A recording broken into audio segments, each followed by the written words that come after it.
Please come back to me. I can't lose you. I lose back. I was alone for 15 days, but Clarke helped me through it. It was you who saved me. I owe my life. No one else is dying to save me. If you're gone, she can't try to save you. You're not going to war over me. She's ready to go to war to protect her. If they tried to take you, I am. She couldn't burn this place down if she couldn't see you. Stop it. She did. You ruined my life, just like you ruined your own. Talk to me. All that matters now is saving Madi. She's better off without me. Clarke, is that you? She knows you're here.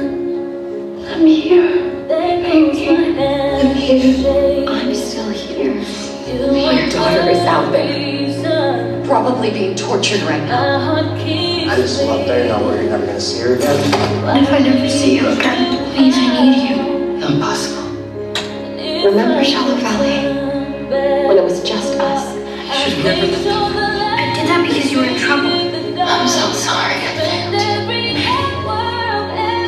I will protect you with my life.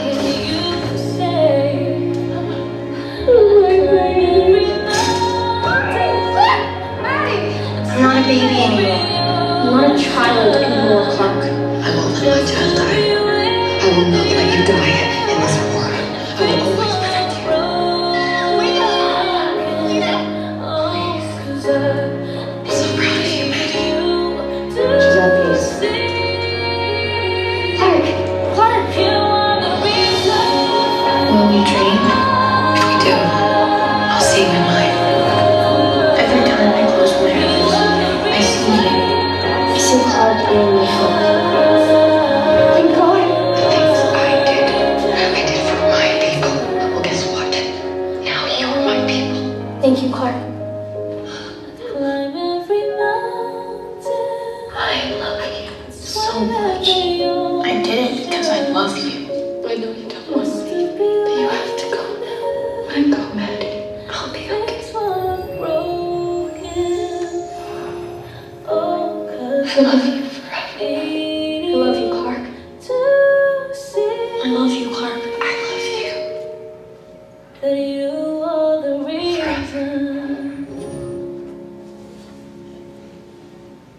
Wow. That was a lot. Let me see if they're ready, but I think we're ready to bring up the ladies. Stand by. Let's welcome Eliza Taylor and Lola Flanery.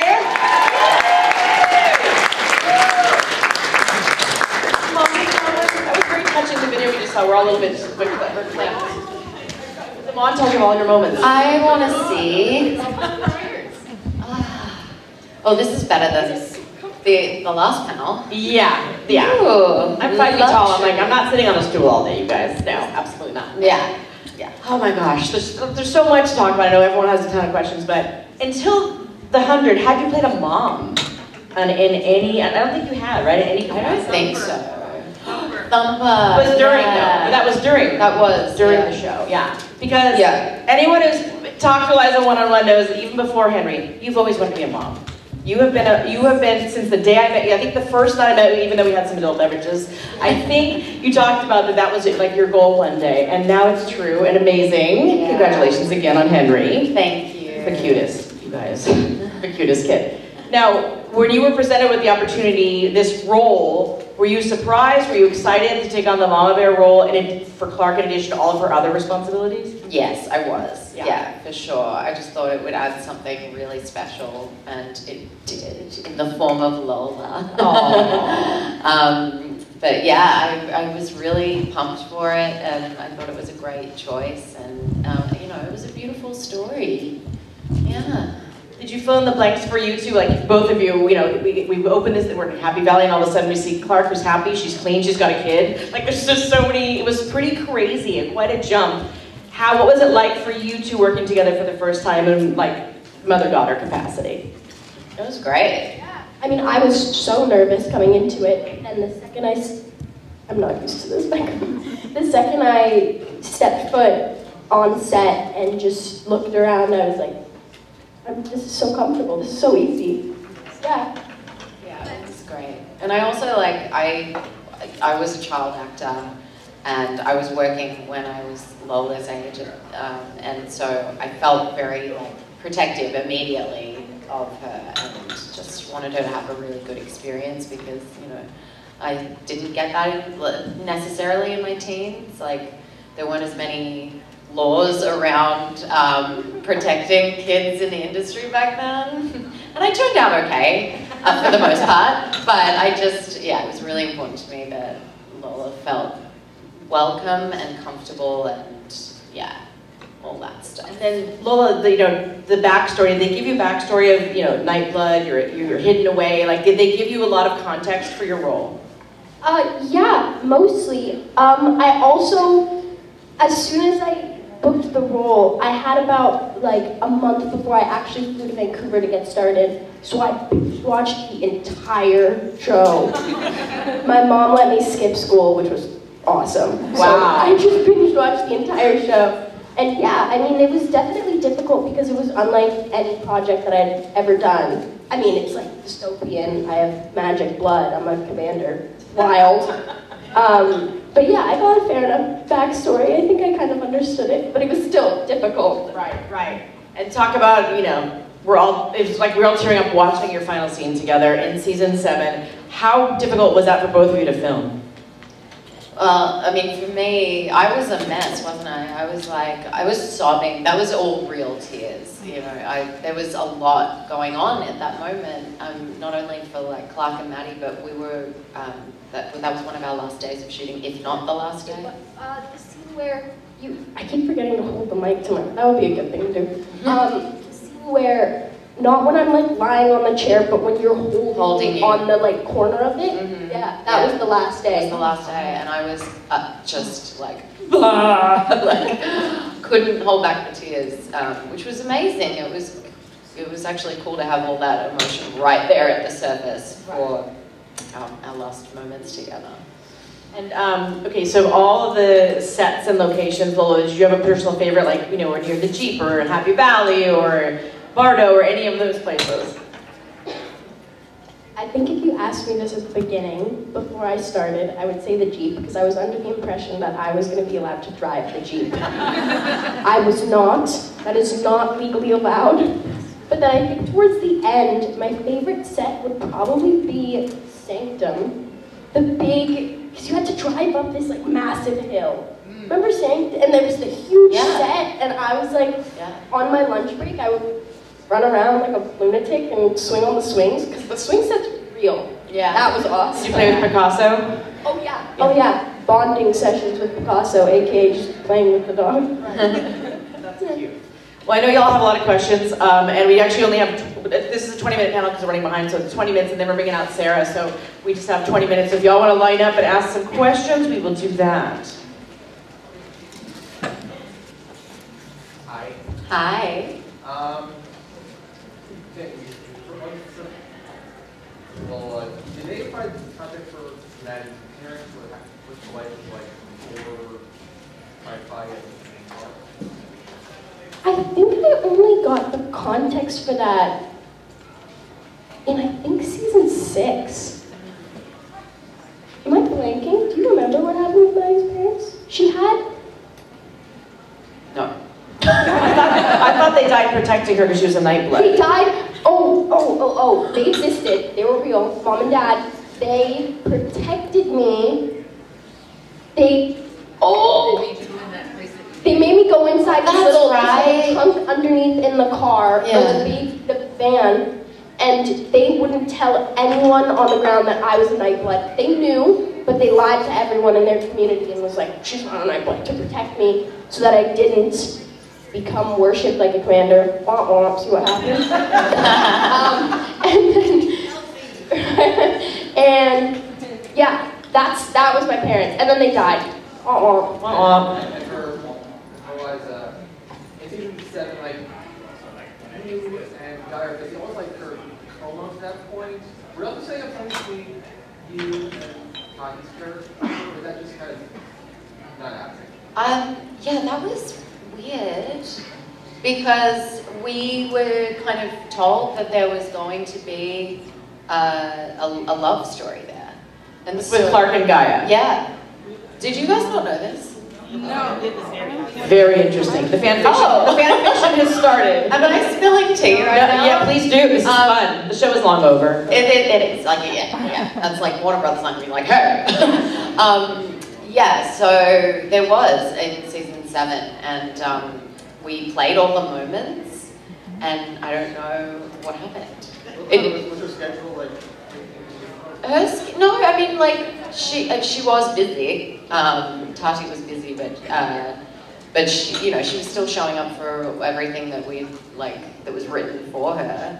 So yeah, I think I don't know. Maybe they just saw it and went, oh, actually, we change our minds, and it just never really eventuated. I don't know. We both lived in. I've forgotten about that completely until right now. Until right now, yeah. Yeah, that happens on these panels. Thank you. Good question. There we go. So my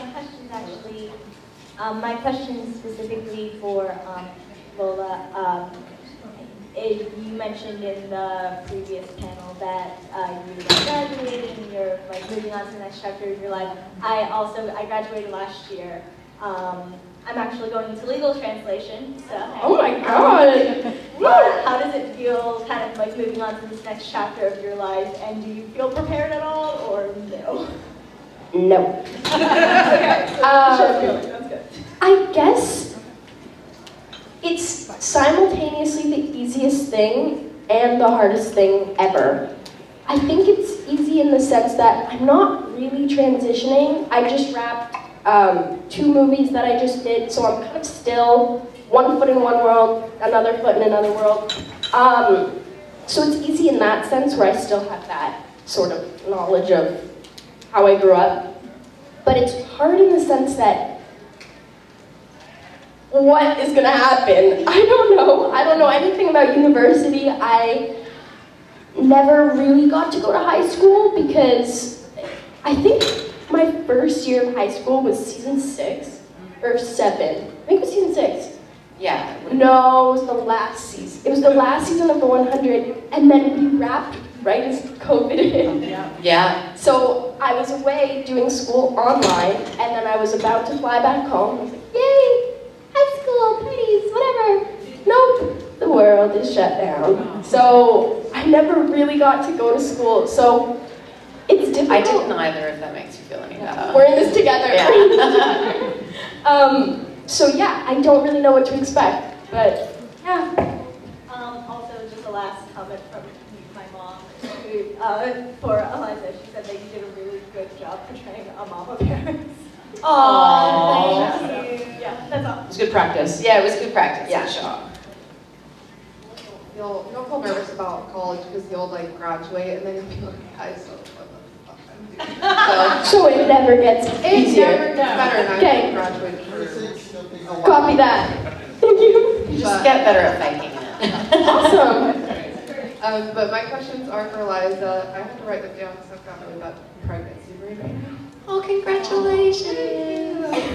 Okay, so first one is, what is like your favorite part of the stage that your son is in? My son's also 2.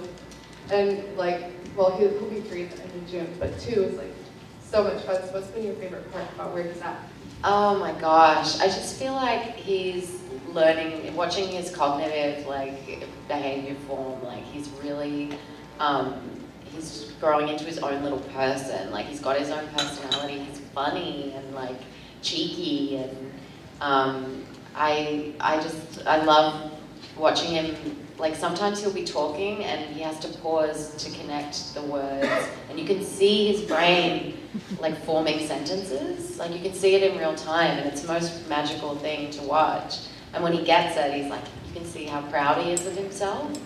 And I just, oh my God, it's the sweetest thing. Yeah, talking is definitely one of my favorite parts. Yeah. And then my second question is there any like parenting techniques that you feel like you've taken from Clarke, or techniques that you're like, I'm definitely leaving those ones behind? Please say no. No, I don't think I have done any like callbacks to Clarke's parenting. I haven't gone, what would Clarke do in this situation? Yes, do the opposite. Not that she, you know, we had a good relationship. Oh yeah. Aside from the whole like, I'm a commander and I'm a... Besides that. Pardon? Yes. The love was there. That's the similarity. Oh, thank you. Good question. Thank Eliza, you. I have a super random question to add on to that. This is a dumb question. Good. Does your son have an Australian accent? He has the cutest little hybrid accent, like it's half American, half Australian, and I love it. It's so very cute. Yeah. I had to ask. Yeah. So my question is, you guys kind of like saved each other when you found each other in the forest. Like, how far do you think your characters would have gotten if you didn't find each other? I feel like Madi would probably have been fine. She'd been on her own for a while. Yeah, I like to think You would have that. survived. I like to think that, but at the same time, in the first, she was like 7, right? She was. How far can a 7-year-old? Like when I was 7, I was like eating crayons. How far can you really go at 7? I don't know, she's a pretty special kid. I think, I don't know, man. Like, if Clarke hadn't found Madi, life would have probably felt pretty meaningless. Like, I don't know how much she would have wanted to be around, if that makes sense. Yeah. I think it reinvigorated your character entirely, having Yes, Madi. for sure. Hi, my name doesn't matter what my name is. My question is for Lola, and you don't have to answer this. I'm graduating college, so I'm just really interested in what school you're going to. I don't want to dox you either, so feel free to pass. And I have a second question. Okay. University of Toronto. I wish you best of luck. And then second, I have a gift for you actually. My little brother is actually selling these outside, but I don't know if you got to keep a replica from the 100. Oh my god! No way! Nice. Thank you. Cool. This is so cool! Thank you so much! Is that the commander's chip? Whoa, nice. Thank Oh my you. god! Awesome. I would say I'm gonna put this in my dorm, but I picked U of T so I can live with my mom. Oh my god! This is why I want to live with my mom. Go ahead. All right, one question for each of you. Lola, I've never seen any actor or actress play being catatonic as well as you did in the finale. Like, it's insane. How did you prepare for that? Did you do anything special, or are you just that prodigiously talented? Well, I had COVID. Did you? Do you remember that? No. Okay. I remember. How did I not get it? I don't know. Well, basically what happened is I went to my first ever hockey game with Dylan, who played Luca, the other little boy. Vancouver Canucks. Go Canucks, I think, maybe. And I got COVID at the game, but we didn't know it was COVID, so I was like, oh, I have the flu because I'm a kid, whatever. Yeah. But then I got home when like the test was, I went to the doctor and they were like, so you know this thing on the news? And I was like, oh.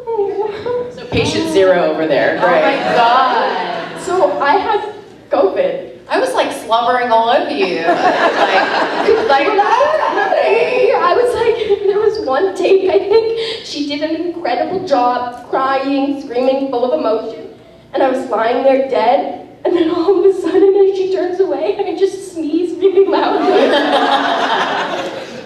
So, I do remember that. I would like to take credit, but it was due to my illness. Oh my gosh. So Eliza, apparently you didn't get COVID because nightblood protected you. Yeah. It must do. Yeah. It didn't work for Lola. Yeah, that's synthetic why. night then.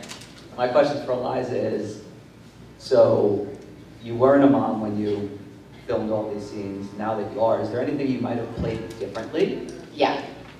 That's it. No, I think I don't know what specifically, but I do know that I just think I would do it better now. Like I just think that it would be in me. Like being a mom now, I look back on Thumper and The 100 and go, you're not a real mom yet, and I'd love to have another crack at it now that I am a mom. Cool, thank you. Thanks, Davey. Hi, question for both. If you could have played a different character on the show, who would you have wanted to play? Sorry, say that again. If you could have played a different character on the show, who would you have wanted to play? I get this question a lot. My answers change sometimes, but I usually say Murphy. Because I just love Murphy. That's such a cool character. Richard had so much fun. I mean, no one can do it like Richard, but I would love it as a stab at it. I don't think I really have an answer. I don't think I would be able to play any other character. Oh, but just if you could. Just like, who did you go, oh, that's cool? Picasso. He probably had the most fun. He was just like... I would say so. He got a lot of good boy treats. Right? Yeah. Picasso. Final answer. Hi, I'm Blake, and I want to ask you guys a question. So, now I'm having food break. Wow. All right. Oh, it was about the one comment that's made in season 7, I believe it is, when Madi refers to her mom and then Clarke misinterprets it. Oh! That was really loud, I'm so sorry. In the cottage house thing, when I'm like, hold on, I say something, you don't know what it's like to lose a family, and then you're like, oh, but I'm right here. I'm talking about you. Oh, yeah, yes. Yeah. Yes. And yeah, just that kind of complexity of the one-sidedness that kind of comes up in that mother-daughter relationship, and how Clarke so openly refers to being Madi's mother, and Madi being her daughter, and Madi seems to have a bit more of a pullback from that outward affection. So I didn't know if there was anything that character motivated, that kind of separation. Yeah, I never really, it certainly wasn't something we discussed, like, beforehand or anything. But it makes sense, like, I mean, it's a little audacious, like, Clarke being like, I am your mother now. Did you call me Mum? Never. No, you called me Clarke. Yeah. Yeah. So sassy, right? Like, you just took care of me for like my entire life and like saved me as a kid, but I'm gonna call you by your government name. But like, that makes sense to me because like, I mean, my mum remarried when I was young, and my stepdad always said like, I'm never not trying to replace your biological father. You can call me David. And that's totally fine with me, and it always made me feel, so I did apply that to this sort of situation. Clarke did not, but I had that in the back of my mind. Yeah. Well, thank you. We have to wrap up, but really quick. Is that it? No, we have Sarah coming. Sorry, we switched you out. We have Lola. No, I know, but that was just I know, we're behind. They told me we have to start. Really quick, I don't know if Sierra is here, but I want Sierra to tell you about her daughter. She named her daughter Clarke Madison. I know. She has a baby named Clarke Madison. It's the cutest thing in the world. Kinsley Raven is the other child, which is so cute. Anyway, let's give it up for Lola. And then Eliza, we're going to play video if you can see yourself. I do want to see myself. Just turn around. You can stay, Lola, if you want to watch the video. Where's Sarah? You can come out and watch the video too. Come on out. I'll be real. Okay. Lola, are you leaving or staying? Lights, camera.